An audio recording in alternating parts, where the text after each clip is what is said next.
जब भी कोई व्यक्ति गौतम बुद्ध के संघ में शामिल होता था तो बुद्ध उसे सबसे पहले शांत रहने के लिए कहते थे। ध्यान की अवस्था में जाने से पहले उस भिक्षु को शांत रहना सिखाया जाता था। आज के दौर में हर तरफ सॉरी शोर है। इसकी वजह से दिमाग में तनाव पैदा होना लाजमी है। ऐसे में अगर आप हर रोज कुछ देर मौन रहने का अभ्यास करते हैं तो इससे आपके तनाव पैदा होने वाले हार्मोन के लेवल में कमी आती है। इससे आपका दिमाग शांत होता है, गुस्सा नियंत्रित रहता है और तनाव बढ़ाने वाले हार्मोन्स का लेवल घटता है। आज के इस वीडियो में हम जानेंगे कि किन मौकों पर हमें शांत रहना है और किन मौकों पर हमें बोलना है और शांत रहने से हमारे अंदर क्या बदलाव आ सकता है। दोस्तों, संध्या काल का समय था। गुरु अपने सभी शिष्यों को बुलाते हैं और कहते हैं, कल सुबह सब लोग नदी में स्नान करने के बाद तुरंत हमारी कुटिया के सामने उपस्थित हो जाना।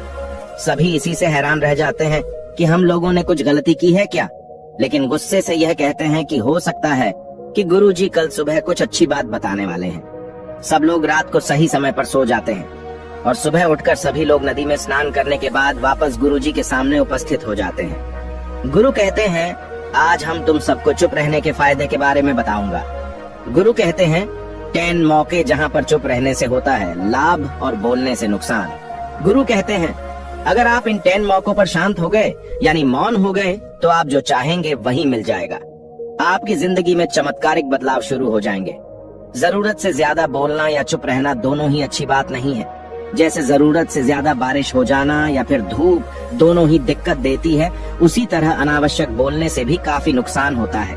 गुरु कहते हैं कि पहला ऐसा मौका जहां पर व्यक्ति को चुप रहना चाहिए, बिना तथ्य के ना बोले। गुरु ने कहा, अगर आपके पास कोई तथ्य नहीं है तो वहाँ चुप रहने में ही भलाई है। चुप बैठने से दिमाग में नई कोशिकाओं का निर्माण होता है और इससे ज्ञान की वृद्धि होती है। बोलने में भलाई वही है जहाँ आपको किसी चीज के बारे में पूरा ज्ञान हो। अगर आप बिना तथ्य के कहीं बोलते हैं या फिर बेवजह बोलते हैं तो आपका वहाँ मजाक भी बन सकता है। अगर आपके पास पर्याप्त जानकारी नहीं है, ऐसी जगह पर बोलने से आपका मजाक तो बनी रहेगी, साथ ही साथ लोगों का भरोसा भी आपसे उठने लगेगा।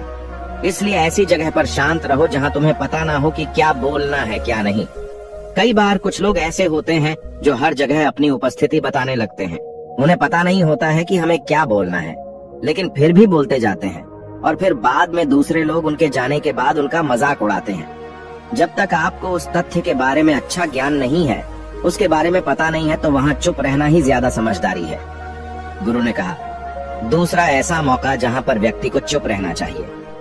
शब्दों से न पहुंचे ठेस। अगर आपके शब्द किसी को मानसिक ठेस पहुंचा रहे हैं तो वहां चुप हो जाना चाहिए।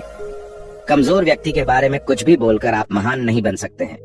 महान आप किसी कमजोर का साथ देने में बनेंगे। कई बार होता है कुछ लोग अपने से छोटे व्यक्ति को भला बुरा कहते रहते हैं। सामने वाला इंसान तो कद से आपसे छोटा है, वह आपको कुछ नहीं बोलेगा, लेकिन आप उसकी नजरों में गिरते चले जाएंगे। हो सकता है कि कल वह भी आपसे पद में बड़ा हो जाए। पद में आपसे जब वह बड़ा हो जाएगा तो आज जो रवैया आपका उसके साथ है, आने वाले समय में वह भी आपके साथ वही करेगा। आप किसी को नीचा दिखाकर बड़ा नहीं बन सकते हैं। बड़ा बनना है तो अपने से छोटे लोगों का इज्जत भी करना सीखें और साथ ही साथ बड़े लोगों का भी सम्मान करना चाहिए। लोगों को लगता है कि अगर वह अकड़ कर बोलेंगे और सामने वाले को नीचा गिराने की कोशिश करेंगे तो वह बड़े बन जाएंगे, तो यह उन सब की भूल है। बड़े होने की बजाय आप उनकी नजरों में गिरते चले जाएंगे। गुरु ने आगे कहा, इसलिए शिष्यों, तुम सब जब भी बोलना आदर भाव से बोलना ताकि तुम्हारी बात लोगों को अच्छी लगे। बोलने में भाई बहन, माता पिता, मित्र इत्यादि संबोधन शब्दों का इस्तेमाल जरूर करना। इससे तुम्हारी मान प्रतिष्ठा तो बढ़ेगी ही, साथ ही साथ लोगों की नजरों में तुम समझदार व्यक्ति बनते जाओगे।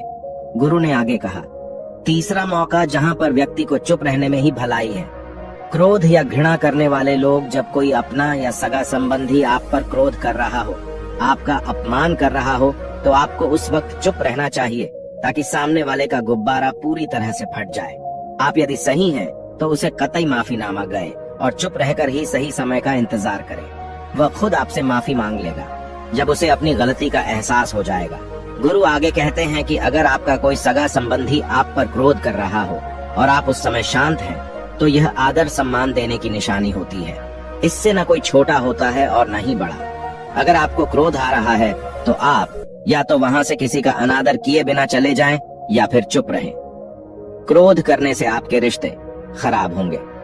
क्रोध करने से हमेशा क्रोध करने वाले व्यक्ति का ही बुरा होता है। गुरु आगे कहते हैं कि एक बार की बात है, एक सांप जंगल से भागते हुए किसी राजा के घर में पहुंच गया।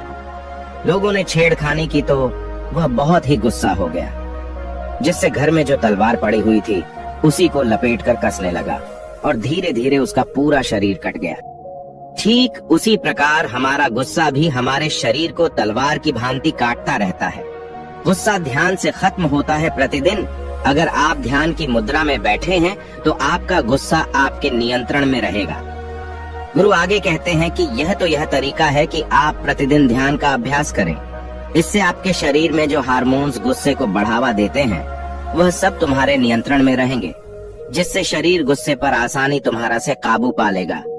लेकिन एक तरीका यह भी है कि जब भी आपको गुस्सा आए तो आप यह समझने का प्रयास करो कि क्या मेरा गुस्सा जायज है या नहीं। हमें वहां पर बोलना चाहिए कि नहीं। जब आप खुद इस बात का आकलन लगा पाएंगे तो आपको खुद पता चल जाएगा कि हमें गुस्सा करना चाहिए या नहीं। फिर भी आपको गुस्सा आ रहा है तो आप वहां से हटने का प्रयास करें, वहां से दूर चले जाएं। धीरे धीरे समय के साथ आपका दिमाग शांत हो जाएगा। गुरु ने कहा, चौथा ऐसा मौका जहां पर इंसान को बहुत ही समझदारी के साथ काम लेना चाहिए, वहां पर आपको चुप रहना ही चाहिए, जहां पर उस मुद्दे से आपका कोई संबंध ना हो।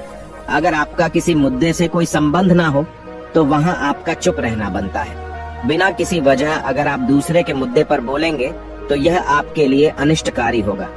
इसमें केवल और केवल आपका ही नुकसान है। जल्द ही आप किसी दो लोगों के बीच हो रहे विवाद में जल्दी अपनी टांग न डालें।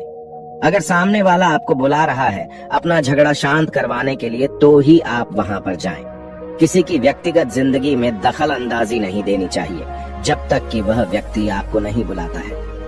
अपने झगड़े को शांत करवाने के लिए कुछ लोग फालतू में दूसरे के विवाद में कूद पड़ते हैं। इससे उनके मान सम्मान मर्यादा पर लोग उंगली उठाने लगते हैं। गुरु कहते हैं कि 10 मौकों में 5वां ऐसा मौका जहां पर व्यक्ति को बहुत ही समझदारी के साथ चुप रहना चाहिए। आपके शब्दों से किसी मित्र को हानि न पहुंचे। अगर आपके शब्द सामने वाले के परिवार या मित्रों की प्रतिष्ठा के बारे में बुरी झलक दिखा रहे हैं तो आपको चुप रहना चाहिए।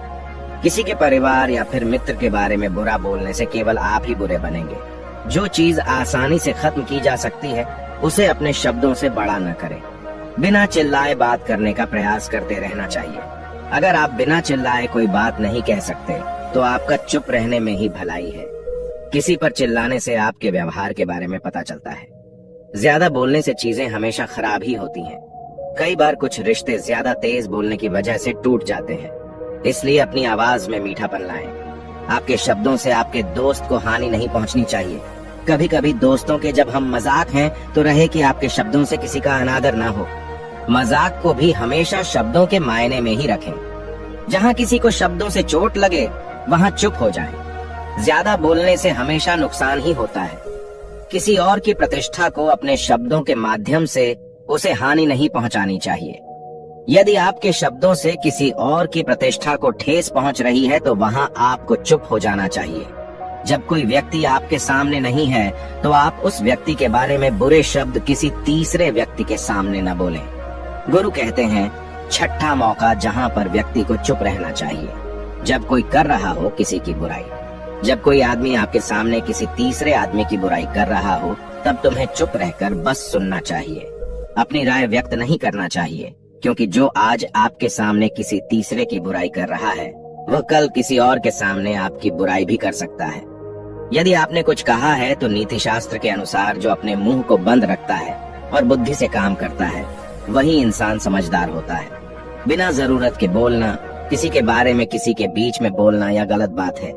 कभी कभी हमारे लिए बुद्धिमानी इसी में होती है कि हमें अपना मुंह ऐसी जगह पर नहीं खोलना चाहिए।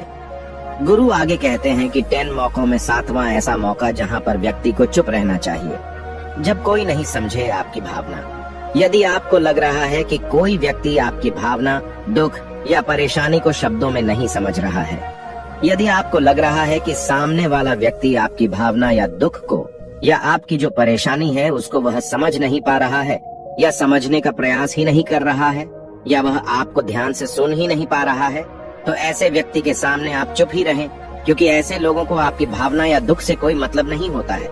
ऐसे लोगों को अपना राज बताकर आप पछताएंगे ही बाद में। इसलिए हर किसी को अपने मन की बात नहीं बतानी चाहिए। अगर आपको लग रहा है कि सामने वाला आपकी बात को नहीं समझ पा रहा है, आपकी भावनाओं को नहीं समझ पा रहा है, तो वहाँ पर आपको नहीं बोलना चाहिए, क्योंकि आज में आपका मजाक ही बन जाएगा जब आपको लगने लगे कि सामने वाला आपकी भावनाओं को ठीक तरीके से समझ रहा है। आप जो कह रहे हैं वह ठीक से सुन रहा है, तभी आप उसे अपनी बात कहें। गुरु कहते हैं कि 8वां मौका जहाँ पर आपको चुप रहना चाहिए, जब कोई इंसान अपना दुख व्यक्त करे। यदि कोई इंसान अपने दुख या परेशानी को आपको बता रहा है, तो इसका मतलब यह है कि वह आपको अपना समझ रहा है। ऐसे में तुरंत ही उसे समाधान बताने के बजाय चुप रहकर उसके दुख या समस्या को सुने। उसके दुख या समस्या को किसी और को न बताएं। वह इसलिए नहीं बता रहा है कि उसकी समस्याओं का समाधान कर देंगे, बल्कि वह इसलिए भी बता रहा है कि सामने वाला उसकी बात को समझ रहा है। कई बार बताने से दुख कम हो जाते हैं। आपको अपना दुख इसलिए बता रहा होगा कि उसे लग रहा है कि आप उसकी बात को समझ रहे हैं। दुख बांटने से कम हो जाता है। इसलिए जब कोई व्यक्ति अपना दुख आपसे व्यक्त करे, तो आप चुप मारकर उसकी बात को बहुत ही ध्यान से सुने, ताकि उसके दुख कम हो जाएं। उसके मन का बोझ हल्का हो जाए, क्योंकि उसके मन में जो भी बातें थी वह आपको सब बता दिया।